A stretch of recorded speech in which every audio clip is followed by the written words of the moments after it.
Well, Free Me will be the first single. It's got a little Meters vibe going on there, which is nice, a little New Orleans feel. I wrote it with Jonathan Shorten and Connor Reeves in the same week that we made the album at Mama Stone's.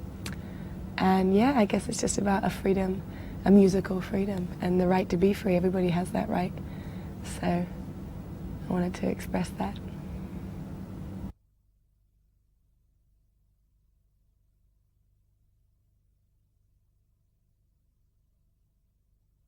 I wrote the song with Jonathan and Connor again, and we all produced it together again. And we wrote that actually when I was about 15, and we had it like forever, and it was never finished, apart from the bridge. The bridge was empty, and I had it in my head for so long, years and years. Every time somebody would say, "Oh, that's a shame," I would just think of the song, because the first line is, "Well, it's a shame we used to be so tight." So that always came into my head. So yeah, I had to finish it. And you know, it's clear what it's about. Could have been you. What a silly little boy you are, you know.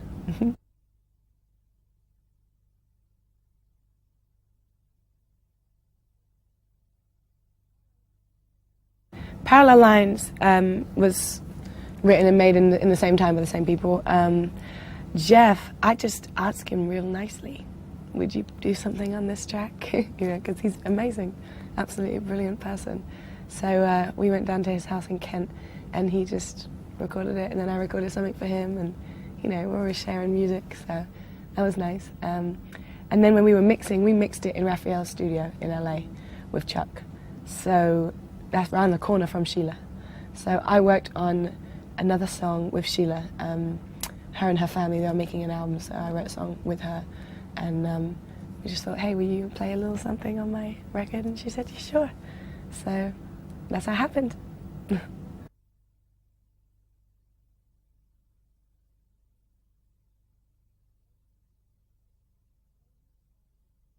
Lady, again, was written by myself, Connor and Jonathan, and produced by myself, Connor and Jonathan. Again, in the same week. We just jammed it. I love that song. That's a cool one. That's a good one for life, too. The song is about, well, I guess the line is trying to keep my lady. I think that men and women, they have the same thoughts when it comes to sex, but they should act differently. That's the way I was brought up, and whether it's wrong or right, I don't know, I just feel like it kind of works, you know. The man's supposed to chase the woman, and the woman's supposed to stay classy. And sometimes it's hard, but you've got to keep your lady, basically.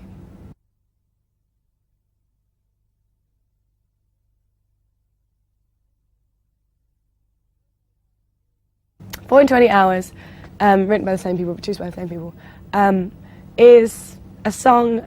I originally, when I was writing it, I thought it was about a man that was not up to standards and that wasn't, you know, coming through and speaking up quick enough and, you know, tell me that you love me, come on now, be a man. Stop faffing around with your silly little games. I've only got so much time, you know, I'm a busy woman. I thought it was kind of on him. But then the more I sang it, sang it live, the more I realized it's actually about a woman, or myself, being very impatient.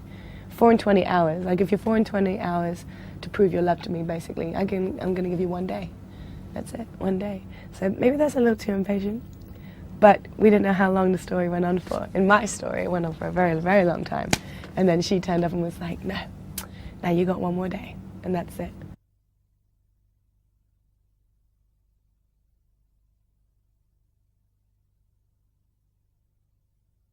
I had the album, and then Jason Flom was like, well, I need some extra songs, so go and record me some extra songs. So he went into the studio one night and tried to come up with something for him so that he could have his B-sides and have his extra stuff for Japan and stuff like that. So that's what it was. And it's a shame, actually, that we didn't, you know, write it earlier, because it should have gone on the album. It's a great song. And the audience love it, and my band love it. They were like, you have to put it on this next album. I said, well, don't you think that's kind of weird, being that I've already had it out in a certain capacity? And they were like, no. People don't know it. People haven't heard it. You've got to put it on the album. So I put it on the album. We just kind of mixed it again, so then it fit with this one.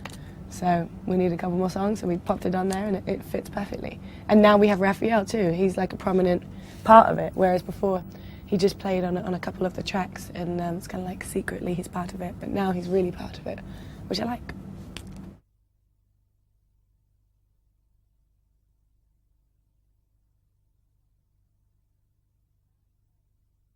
Nas, I saw Nas in the studio with Damien one day. We were in LA just working on some stuff, and I saw Nas and I said, hey, you want to do a little something on my track?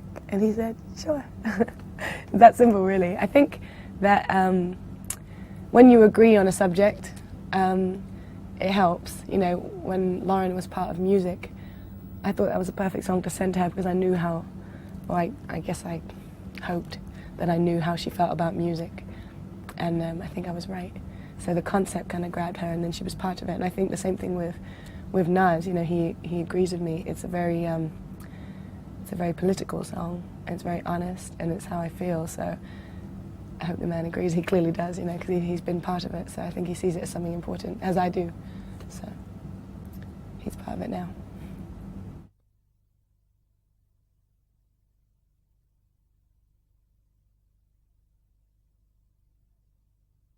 Incredible. You're incredible, you shock me daily. The song originally, what was that about?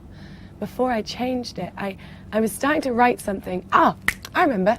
I was writing something with the same lyric, and it was, you're incredible. It said, you're incredible, I love your style, unforgettable.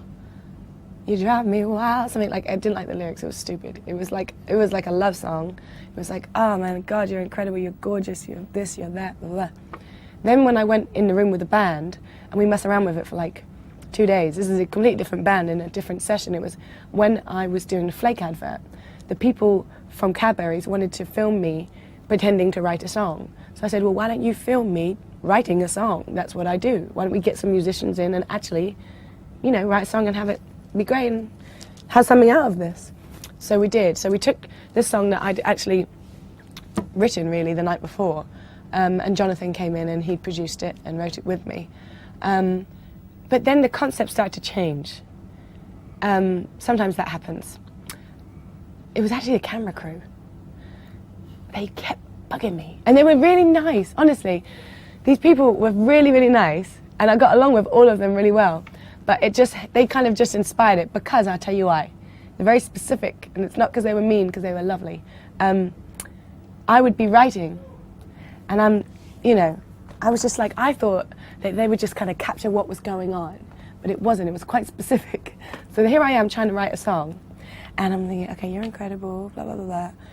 And then they'd be like, a hand would come in and like move my hair, or move my hand this way and my head up this way, and I'd be like, I can't write like this. This doesn't make any sense. I can't do it. So that was really frustrating for me. So then the lyrics come, get the camera out of my face now, start running now, stop pushing me down. So that's what it's about, really. Kind of about that, but then there's a mixture of a boy involved, you know. This is one of the songs, and it's kind of rare. Usually I write about one specific man that is, or not even a man, one specific situation, like I'm a mentalist, and I really hone in on it. But this was all like pulling from every space in the room, you know, things like that. Help. So you're incredible, you shock me daily, unforgettable, get some help, you know. That was it. It was stupid. I was just in a bad mood.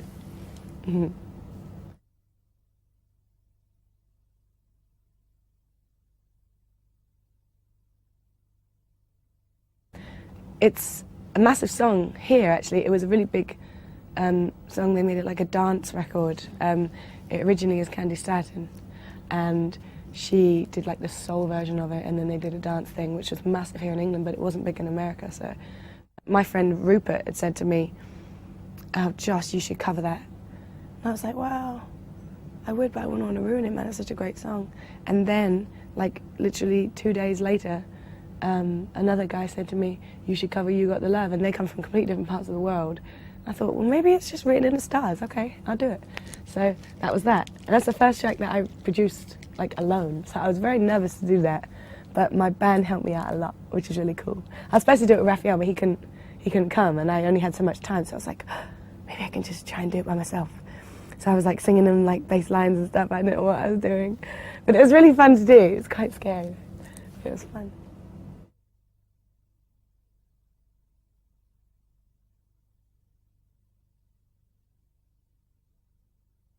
Yeah, I Believe It to My Soul is a Donny Hathaway song that I covered, and that track is actually Dave's track.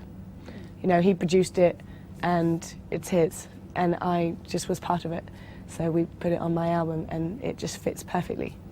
David Sanborn's a cool guy. You know, I've never met David Sanborn, and I worked with him a couple of times. I've now recorded 2 songs with him. We talk on the phone, and he's one of the nicest people. But I've never met him, actually. We chat, yeah. But we're always in different parts of the world. But we definitely agree on a lot of musical things, and I think his soul when it comes to music is really pleasing and nice to be around and good to be part of, yeah.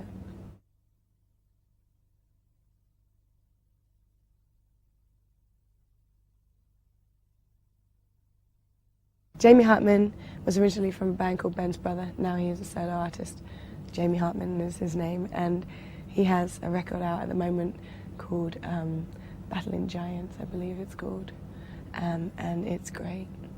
It's really, really good, and he's a friend of mine and a lovely guy.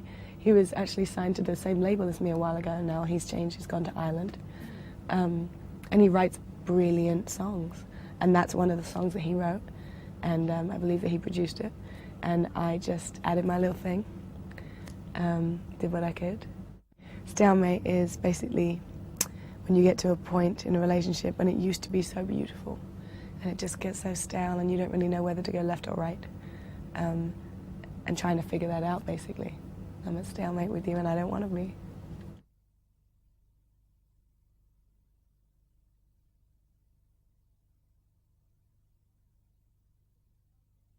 It's a song that I wrote with Daniel Mackenzie. He's a lovely bloke. Daniel Mackenzie is just a writer that I've been working with for some time. I wrote another song with him called I Got High, which is a B-side. And hopefully people will get to hear that one too. That's a good song. Girlfriend on Demand is a very emotional song. It's very close.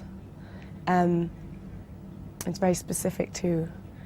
But I think that not most people, I hope not most people have been through it, but I think a lot of women have. It's when you're in a relationship, and you know, it can work either way. Male or female, you know, can inflict this on another. When you are in a relationship and the other person denies you and is embarrassed to be with you, or it makes you feel that way, but at the same time doesn't want to let you go. It's a very selfish way of being. It's not very nice. It doesn't make the other feel very good at all. It makes them feel like a piece of, in fact. So yeah. So he went away, and that was that.